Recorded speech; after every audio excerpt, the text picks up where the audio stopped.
It's a great pleasure to see all of you and to be here at the Asian Society. Since coming to the United States, I've been congratulated by many people, many times, and always I say to them, it's not yet the time for congratulations. We have just got to the beginning of the road, and there's a long way to go before we can claim that we have the right to be congratulated. The long road that we're going to start on is the democratization of our country. This is beginning only now. Many people think that this started in 2010 when the so-called civilian government came into power. But I do not know whether many of you are aware of the fact that 80% of the members of the government then were retired members of the military. And so it was really still military rule in effect. And of course, there's a constitution that provides the military with a very special role in the political process of the country. I won't go into the details of it now. If you're really interested in Burma, you can read the constitution. And that will show how interested you really are. But this is one of the challenges. And we contested our the by-elections of 2012 on 3 issues. We promised that if we were elected, we would try. We only give promises that we think we can give. We don't believe that giving promises easily and then saying, sorry, it was too difficult, is the way we should go about trying to rehabilitate our country. So we said that we would try. What we would try to do would be to amend the constitution, to bring internal peace, and also to establish rule of law. These 3 are connected and very necessary. We need peace in our country. We have had armed conflict in our country from the very day it became independent on the 4th of January 1948. A group of one of our ethnic groups, the Karen, rose up in rebellion on the very day we achieved independence. And since then, there have been many more rebellions. When I was a child, the expression multicolored insurgents was well known to all of us, because there were the red communists, there were the white communists, it was all so varied. And we took it for granted that this was how it was. Of course, this is not how it is in other countries, not in all countries. There are countries almost as bad as ours, which have not yet known peace, which have known nothing but conflict and internal dissension. We are now at a time, at a juncture of our history where we have the opportunity to put an end to internal conflict. This is why we have given great importance to the peace process that started some time back, and I am very happy to give the credit to the previous administration. They started the peace process. They started negotiating with various ethnic groups with regard to a national ceasefire arrangement. Now, this has not been completed. There were 16 groups which had been involved in the negotiations with regard to the ceasefire agreement, but only 14 signed the agreement. Only 8 signed the agreement, so there were 8 left.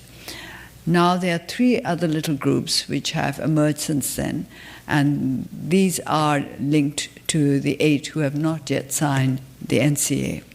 And unless we can get all of them to sign, it will be difficult for us to claim that we have been able to achieve peace throughout our land. So the our Union Peace Conference started on the 31st of August this year, that is to say, just about not quite a month ago. When we declared that we would be holding the opening ceremony of our peace conference on the 31st of August, there were those who said it was too early. I disagreed with that. I think it was in fact too late. We should have had a peace process, a peace conference many, many decades back. Then our country would have suffered so much less. Without unity, it is difficult for a country to maintain its position of success in any field.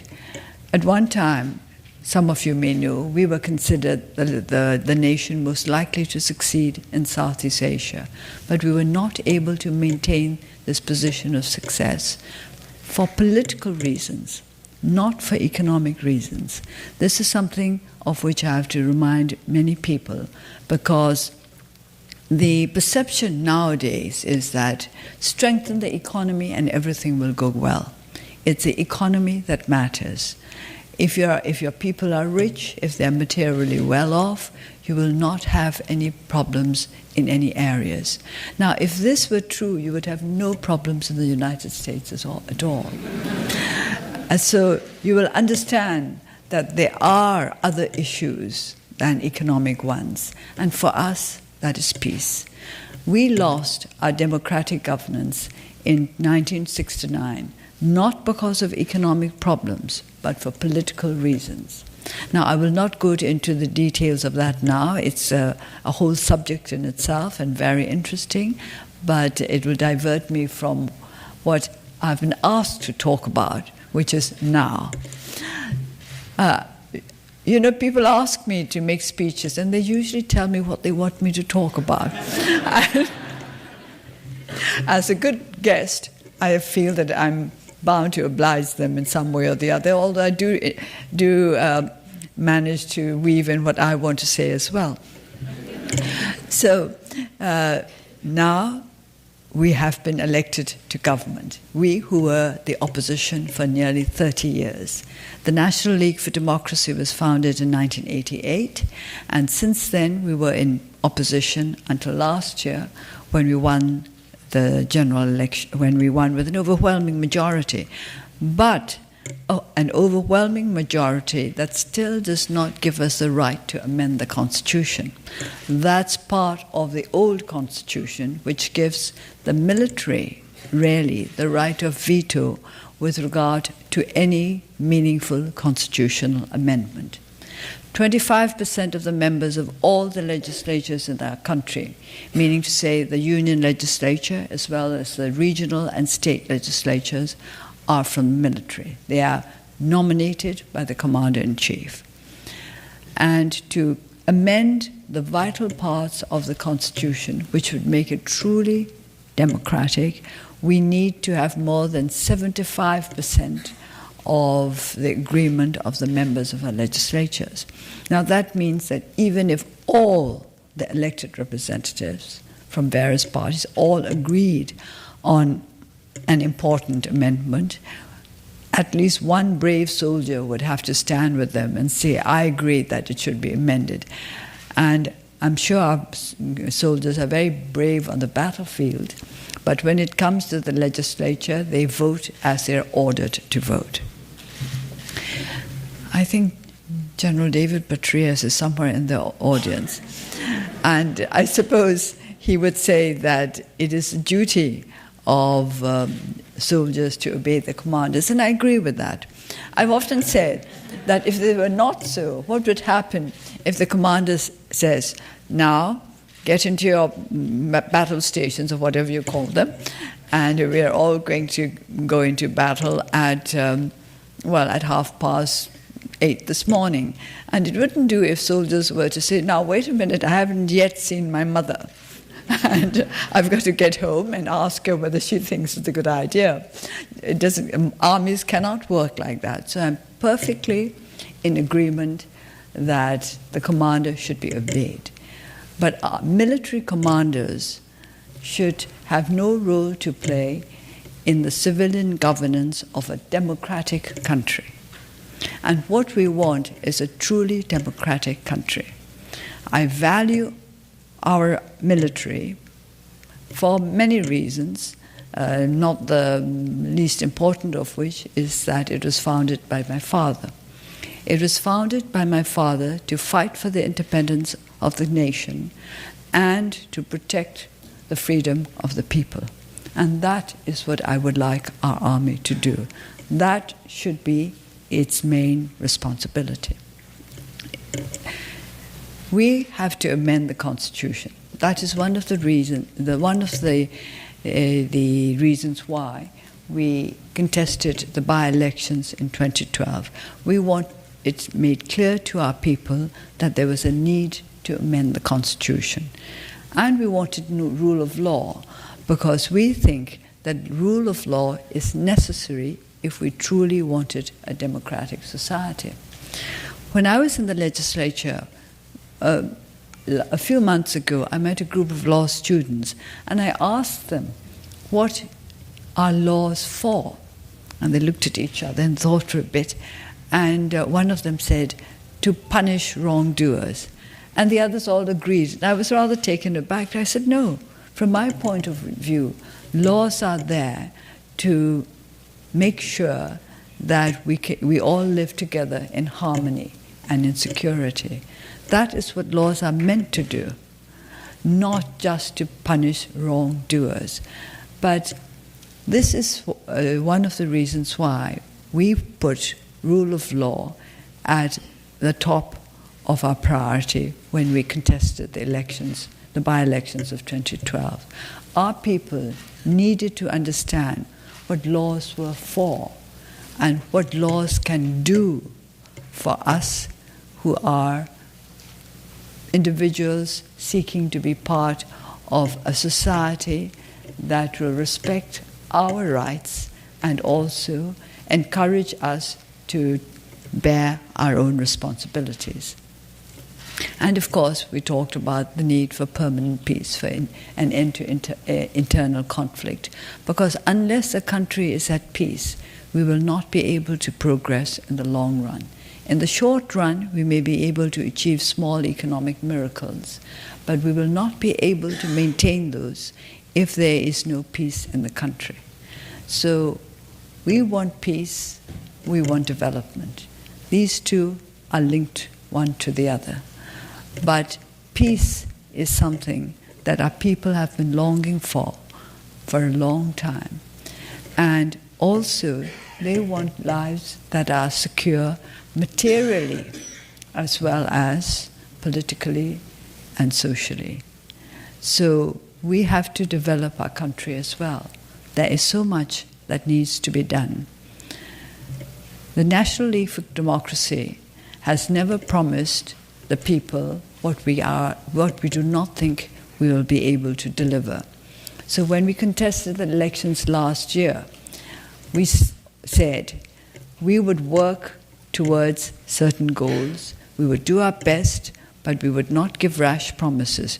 We could not guarantee that we would be able to make the country prosperous and peaceful within a short period of time. But that is what we will start out to do as soon as we were able to form an administration. We won the elections last year, but because of the nature of our constitution, we were able to take office only at the end of March, which means that we lost 5 months in the transition. Now we have 5 years in which to do our work, but in effect, we only have about 4.5. And already almost 6 months are past. So we have 4 years left in which to lay the foundation for a truly democratic society. And in doing this, we need the help of all our friends and well-wishers. The United States has been a good friend to us. When I say to us, I mean to our country, to our people, to the National League for Democracy, to me as an individual. And for that, I'm happy to be able to say thank you to all of you today. We will always remain friends with the United States and with other nations across the world. When we became independent in 1948, That was our foreign policy, to maintain good relations with all countries all over the world. We were one of the first non-aligned countries.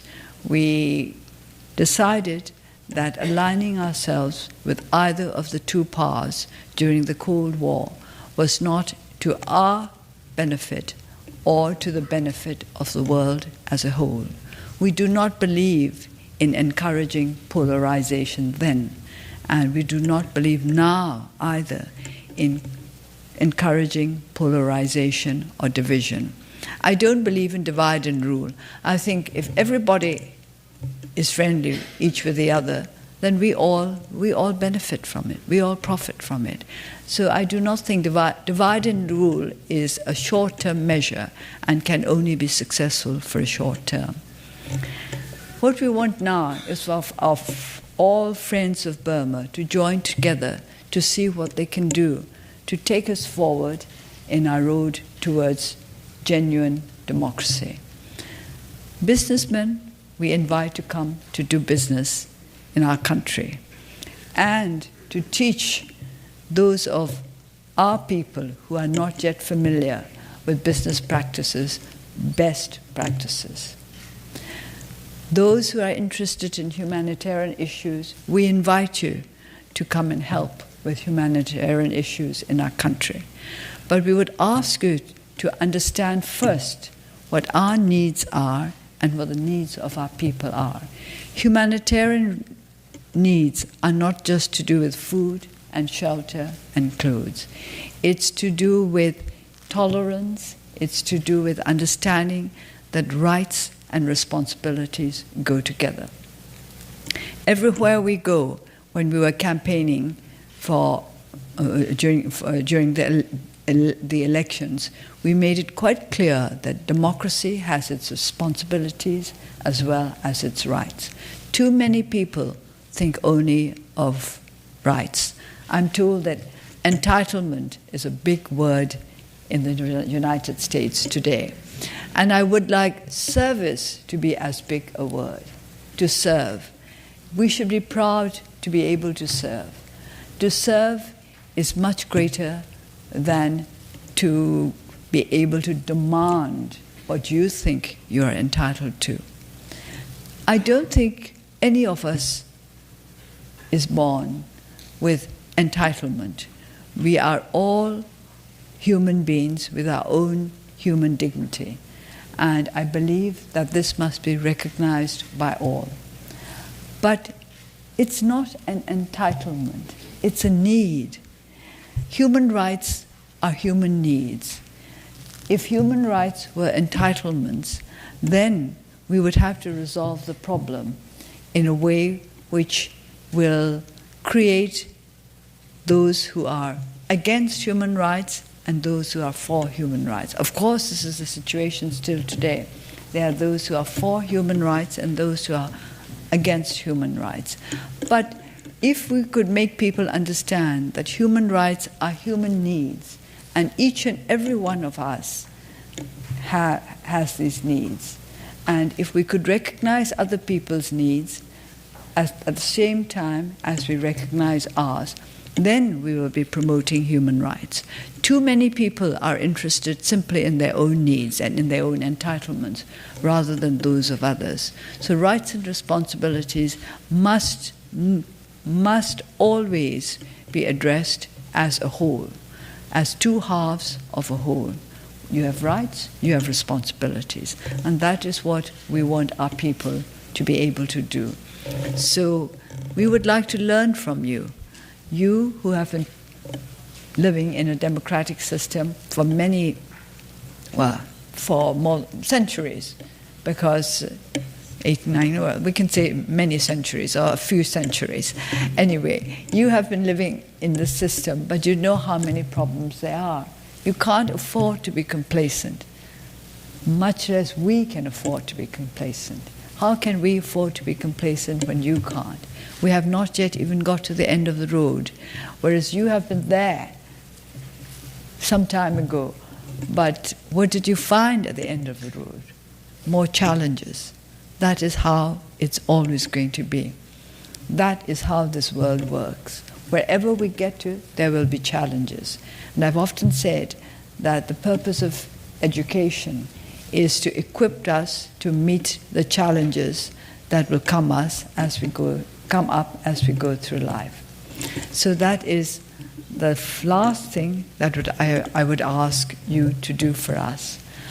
Help us to meet the challenges that we will have to face. There are many. It's political, social, economic. I will not go into the details of what these are because I think Kevin has prepared them in his questions and I will answer them then. So I was just supposed to tell you what we would, well, as I said, I'm usually told what to say in my speeches. And I was supposed to tell you what we would like the United States to do. The United States, there's the United States government, there's the United States Congress, there are the people of the United States, and there are various organizations like you. So all I can say is that all of you, in your own way, please help us to meet the challenges that we will certainly have to face as we proceed over the next 4 years to lay the foundation for a truly democratic federal union of Burma. Thank you.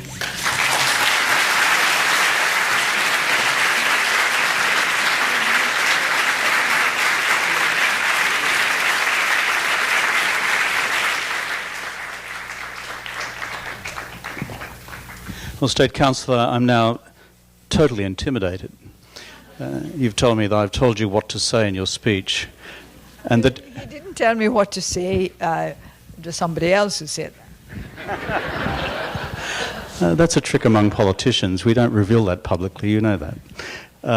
And you said I had a wad of questions for you. But I listened very carefully to your comments, and a lot of your remarks were focused on the transition to a full democracy. And you said very eloquently and clearly that there is no room for the military within a civilian democracy. I didn't say there was no room for them. They've got their own room.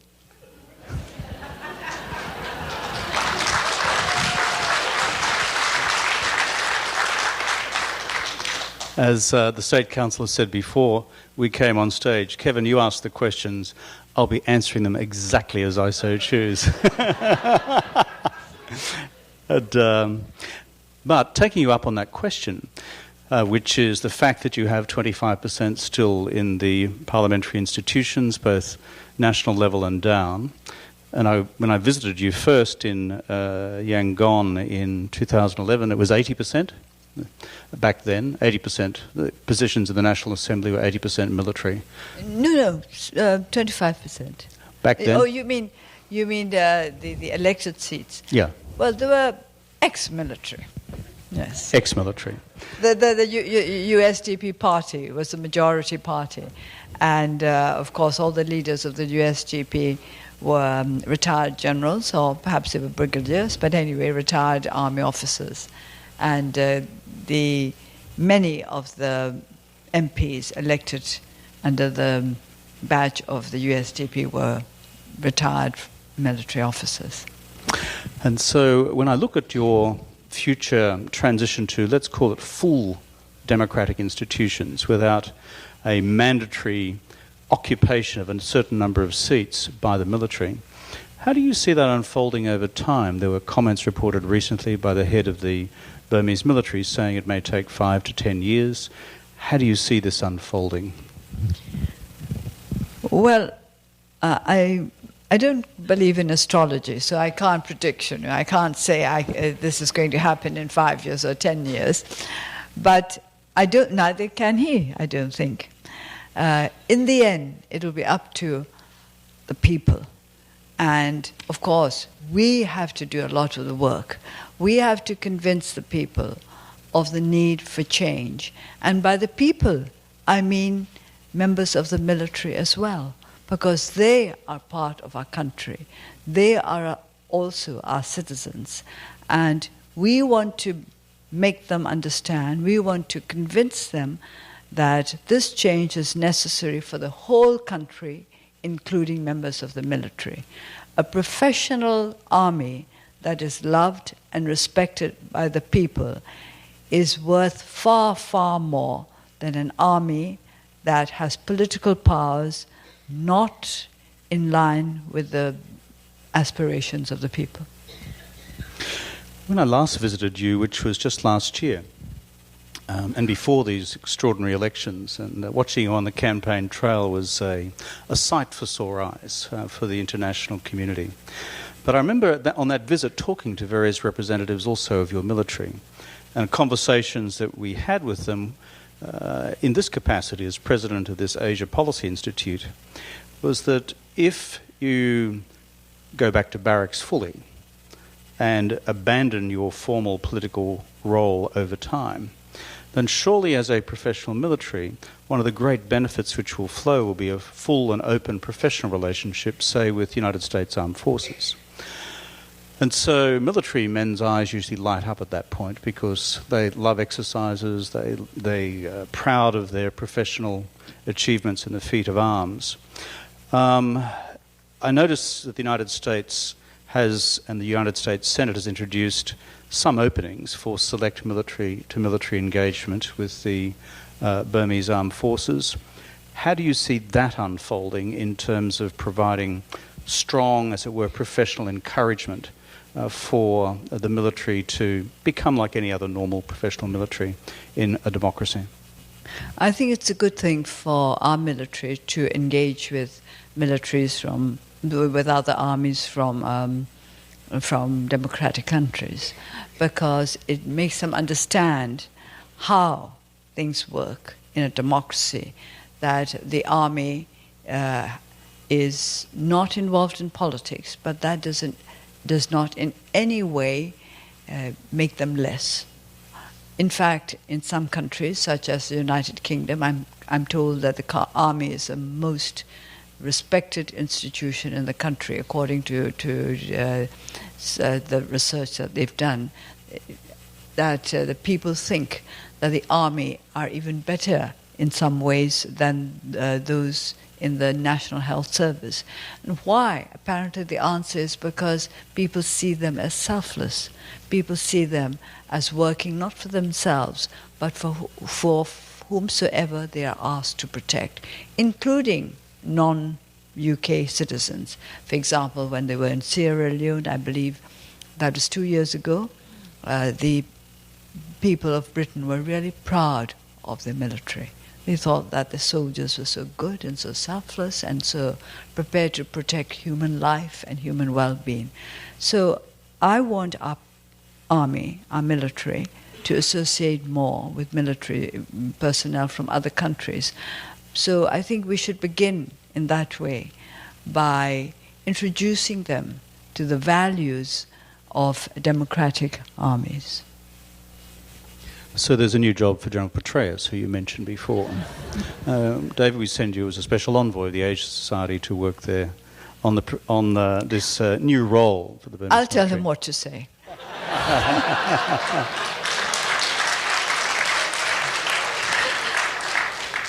That's what I mean by civilian authority over the military.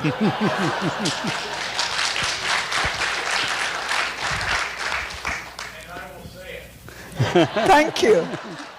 That shows you're a good general. I do like the way in this country, because I'm a foreigner living here in the United States, that our servicemen routinely refer to the Commander-in-Chief, the President, the highest occupant of the I like civilian that office. very much. Let's look at the peace process, which you've referred to in your remarks. You haven't been in office long as a government. The process has begun. You've referred to and acknowledged graciously, I think, the work begun under your predecessor, President Thein Sein. 8 signatures, 8 still to come, and 3 at the margins. In terms of any external assistance in this process, as you would judge fit and appropriate, what might that be? Or do you see it as exclusively internal for the peoples of Burma to resolve? In the end, of course, we've got to sort out our own problems. But I do believe that everybody can help if they have a will to do so. And I think in this day and age, it's no use saying, oh, we have no use for foreigners. Foreigners must not be involved. Because who is a foreigner these days? People are in and out of every country. You talk about globalization when you want something from the international community, and then when you don't want them to point out that perhaps they're not doing things right, then you say, well, don't come and interfere in our domestic problems. I don't think that if we are doing right, we need to fear anybody's scrutiny. And this is what I said this morning at the United Nations. This is with regard to the situation in the Rakhine, in which I think many of you are interested. And it's a big problem because we want harmony and we want peace and we want progress. The Rakhine is a poor state. The Rakhines are poor, the Muslims, they are poor. And we want everybody there to be safe and secure. Now,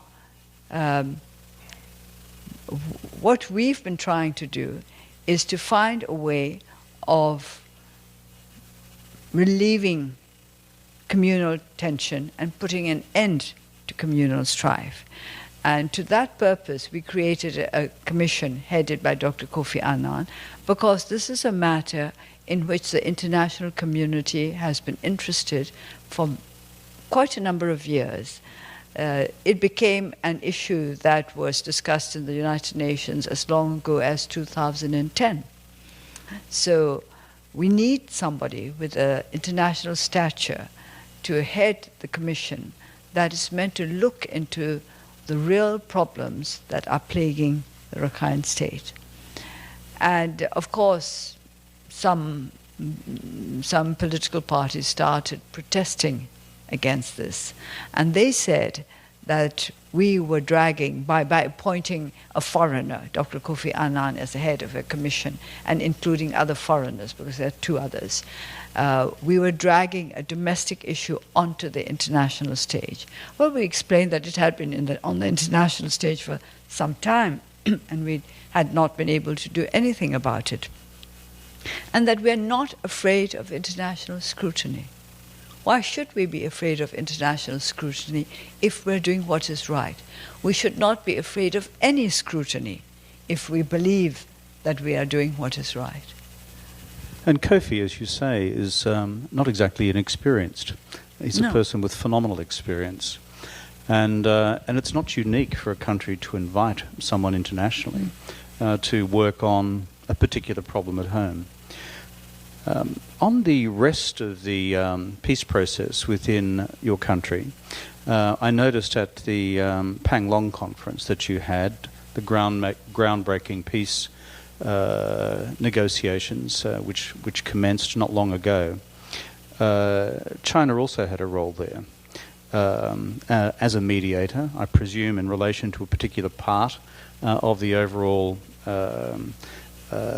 domestic disputes and border-related disputes in Burma. I'm not quite sure what you mean by saying a role as a mediator, because I don't think we have this role for anybody except members of the National Reconciliation and Peace Center. Well, let me put it more broadly. In terms of international help, can the Chinese be of help? Yeah. Everybody can be of help. It's not just the Chinese, and we can welcome help from anybody who is in a position to promote peace in our country, from the Chinese, from the Australians, from the Americans, whoever is interested in truly promoting peace in our country.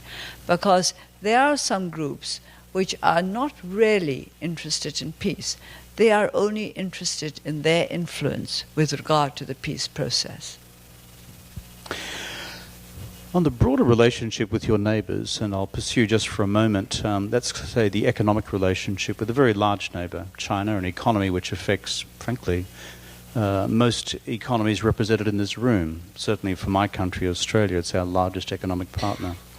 Going back to well before you were formally in office, in 2011, we had the suspension of that very large dam project.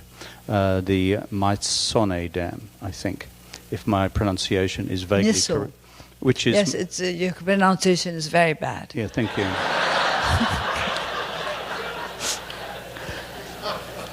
If you like, I could render it in Mandarin, but and my Mandarin's considerably better than my Burmese, which is That's no use if you're speaking Burmese. You're absolutely right, State Councillor. By the way, after you've studied Chinese, your head's full. You just don't go on to other languages. It's gone.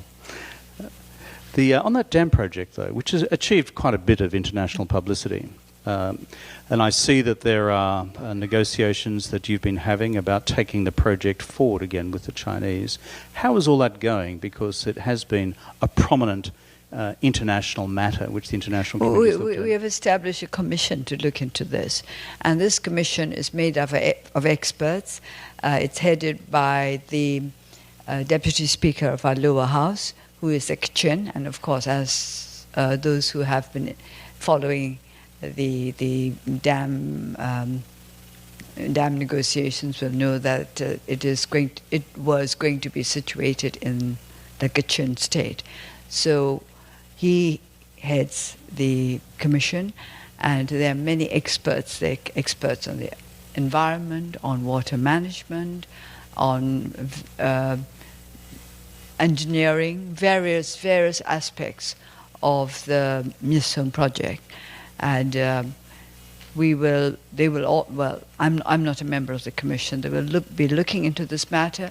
Then we have experts on contracts, on social impact on the environment, etc. Many issues which need to be addressed, and they will look into this matter and they will come up with a report, and we will be guided by the report of this commission. Well, that sounds like a sound process, looking at all dimensions of what, certainly in my experience at dam projects, are multifaceted, multi-community impacts, etc. In this audience tonight, we have people who are from across the US business community and investment community, people who know the world and people who either are doing business in your country or the wider Southeast Asian region, or who want to.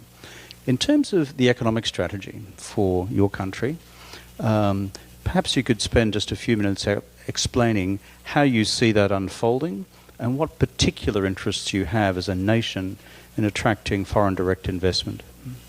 Well, I had to speak to the U.S. Chamber of Commerce and the U.S. ASEAN Business Council while I was in Washington. So I don't want to repeat all the things that I said there. But if you're interested, I think perhaps you could get a copy of what I said to them. But we have just... we have not yet finished the process, but we have submitted the draft of our investment law to the legislature, and we hope that it will be endorsed very soon and that it will become a law. Previously, we had two investment laws, one for foreigners and one for domestic businessmen, the foreign direct investment law and the domestic investment law. And this is not pleasing to many of our prospective investors, and we decided that we would have to change it and we would have to have one investment law. And this is now, I understand, in the hands of the legislature. They will be going through it, so I can't really tell you exactly what it's going to be like, because in the end, lawmaking is the responsibility and the prerogative of the legislature.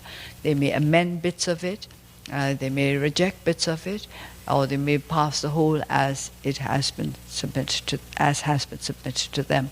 So the investment law that is going to come out very soon will give you a good idea of what to expect if you want to invest in our country. Our economic policy also we have brought out. The main thrust of our economic policy is job creation, because we need that if we are to develop as quickly as possible. There is a high level of unemployment and a lot of hidden employment. We do not even have proper figures to tell us how bad it is. But the fact that so many of our people are going over the border as illegal migrant workers to countries like China and, of course, mostly to Thailand and Malaysia. This tells us that unemployment is a big problem. Our families are breaking up.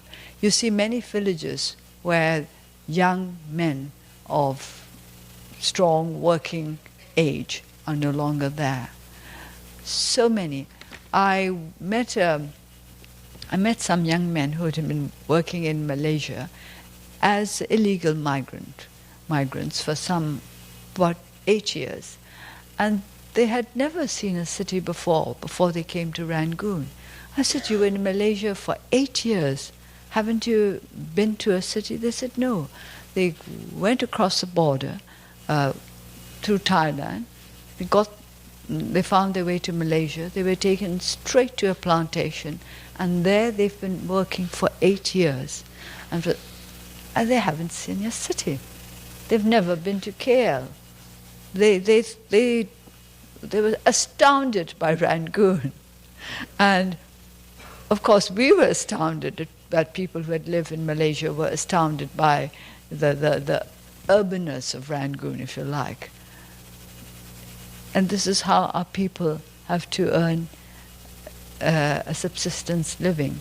They send money back to their families, and the families manage to build themselves little houses, but they don't get to setting up businesses that will allow their men to come back and to live with them. So we need to create jobs. Everywhere I went, they told me, our greatest need is jobs. In creating those jobs of the future, a few of us were at dinner last night with Jack Ma, or in fact it was the night before. And Jack, Chinese entrepreneur, internet finance, going into a whole bunch of smaller rural communities in China, sees this as a gateway and a door to open up micro-business and small business opportunities in poorer regional areas across China. And there's some reasonably good data to suggest he's succeeding. Do you see a parallel possibility opening in your own country for the people that you've just described? Parallel, not exactly the same, because our situation is different from the Chinese situation. And whatever we do, we must not lose sight of the fact that we want to build up a democratic federal union, which is to say that in some instances we'll have to put political considerations before economic ones. For example, it would be much easier to set up some businesses in those parts of the country which are more developed, which have better infrastructure. But for political reasons, we must make sure that investment goes to the ethnic areas as well, which are less developed and which have fewer infrastructure facilities. So we can't look at our country in the way in which you look at other countries. Now, China was all right with regard to infrastructure. For example, the roads. Now, we are very poor on all-weather roads. Burma is a monsoon country, and a lot of our roads get washed away for 5 months of the year. That's just not good enough.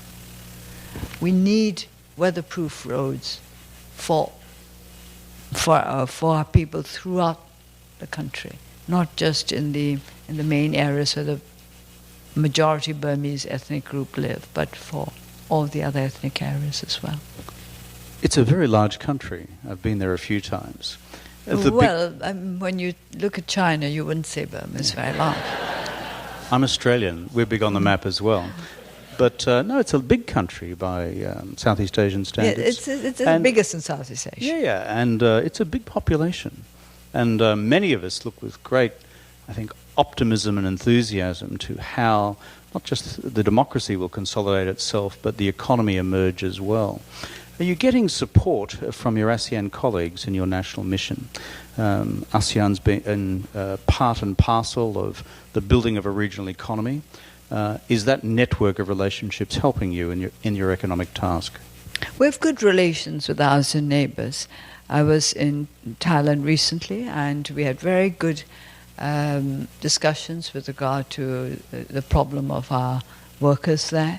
And we have decided that it's time that the border was marked out properly so that there are no unnecessary problems. So we are establishing better relations even. Well, I think the remarkable history of ASEAN as I've seen it is a bunch of countries who 30 or 40 years ago were at each other's throats, now working extraordinarily cohesively together. Oh, were we at each other's throats? I wasn't aware of that. I don't think we were really at each other's throats. By which I mean the former Southeast Asia before ASEAN came into being. No, even then, I don't think our relation, the internal relationship of the region was that bad. I was referring to communist Indochina, CETO and all those things. And ASEAN has been a great integrating force. I would have thought there were greater problems between Indochina and America than between Indochina and us. And I wasn't even going to go there. But now that you mentioned Uncle Sam, because there are a few Americans in the audience. And I'm glad there are some. Yeah. And my experience of having lived in New York now for a couple of years is that your country has an extraordinarily high profile in the minds of the American people, and therefore a deep interest in what this country can do in their economic and broader engagement with Burma into the future. I see the President last week announced his intentions of lifting the remaining sanctions on Myanmar, easing barriers to trade and supporting US $10 million in loans to small business in Myanmar. For the US government, if I could be quite specific about that, what would you like to see more coming from Washington as far as your country's future is concerned? I'm very pleased with what they have been doing so far, and I appreciate everything they've done. I'm very glad sanctions have been lifted. There are those who think that it's still too early, but I don't, because as I explained to Congress, sanctions were like a crutch, which we needed. But now what we need is, physiotherapy, so we can get onto our own feet without the crutches. We need empowerment. And the United States government has been doing everything they can to help us. I appreciate that, and I hope that our relationship will get better, that our friendship will be cemented over the years to come, and that we can work together. There's nothing I can say in criticism of what the U.S. has been not doing for us. They've done as much as they are able to do, and I believe in gratitude. I'm grateful to our friends for all that they have done for us and are doing for us. And I really don't want to go on saying we want more and more and more. I always say to my people, I don't want you to be a people with your hands out. I want you to be a people who appreciate what's given to you, but you take it in order to make yourself strong enough not to need help in the future. What a marvellous sentiment. A spirit of thankfulness in international relations rather than some of the other principles or practices we often hear and see. Finally, State Councillor, in your transition to democracy, and you've referred constantly to parliamentary commissions working on this, that and the other, and it's new, and you've got a whole bunch of new members of Parliament. Give me a sense of how the Parliament itself is beginning to shake down to its new life. Here in the United States, they have something called filibusters. They're kind of fun to watch. I'm not sure they're fun to be in. In Australian parliaments, we don't have filibusters, we just have fisticuffs.